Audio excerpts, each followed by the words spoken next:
हैं जो इस संसार में जन्मा है उसका मरना तय है। मृत्यु के मुख से कोई ना तो बचा है और ना ही बचेगा।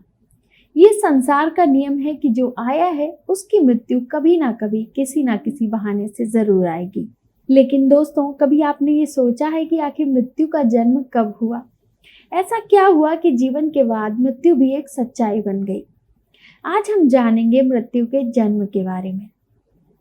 दोस्तों, परमपिता ब्रह्मा जी ने इस पृथ्वी की रचना की है और सभी प्राणियों को जीवन दान भी दिया है।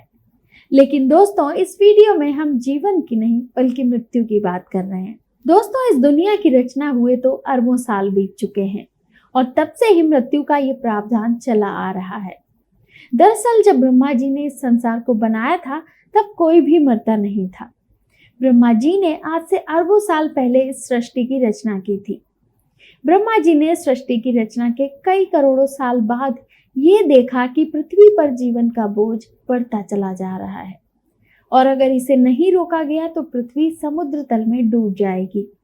तब ब्रह्मा जी पृथ्वी पर बाहर का संतुलन बनाने के विषय में सोचने लगे।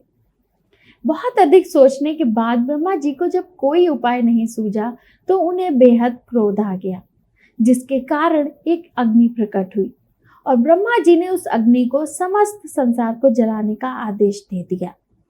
ये देखकर सभी देवता ब्रह्मा जी के पास पहुंचे और उनसे पूछा कि हे ब्रह्मा जी, आप इस संसार का विनाश क्यों कर रहे हैं? तब उस समय ब्रह्मा जी ने उत्तर दिया कि देवी पृथ्वी जगत के वजन से चिंतित हो रही थी। उनकी इस पीड़ा ने ही मुझे प्राणियों के विनाश के लिए प्रेरित किया है। ये विनाश देखकर भगवान शिव जी ने भी ब्रह्मा जी से प्रार्थना की और उन्होंने कहा कि अगर आप इस प्रकार पृथ्वी का विनाश कर देंगे तो यहाँ के सभी ही प्राणियों का विनाश हो जाएगा और इस तरह से समस्त दुनिया खत्म हो जाएगी। इसलिए आपको दूसरा उपाय जरूर सोचना चाहिए।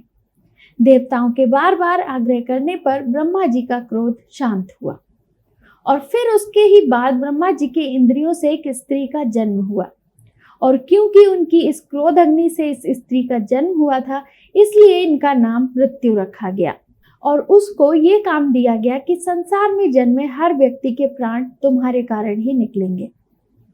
हालांकि दोस्तों, स्त्री होने के कारण पहले मृत्यु देवी ने ब्रह्मा जी का आदेश नहीं माना, लेकिन उनके बहुत समझाने पर वो मान गई और फिर उसी के बाद ब्रह्मा जी और सभी देवताओं ने उस स्त्री को मृत्यु देवी कहकर पुकारा और तभी से दोस्तों, धरती पर जन्म लेने वाले प्रत्येक प्राणी की मृत्यु होने का समय निश्चित किया जाने लगा और मृत्यु देवी एक निश्चित अवधि के बाद प्रत्येक प्राणी मात्र के प्राण हर लेती हैं।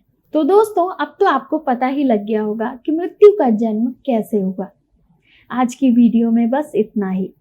ऐसी ही और वीडियोस पाने के लिए हमारे चैनल को सब्सक्राइब करना ना भूलें। अगर ये वीडियो आपको पसंद आई है तो इसे लाइक और शेयर जरूर करें। धन्यवाद।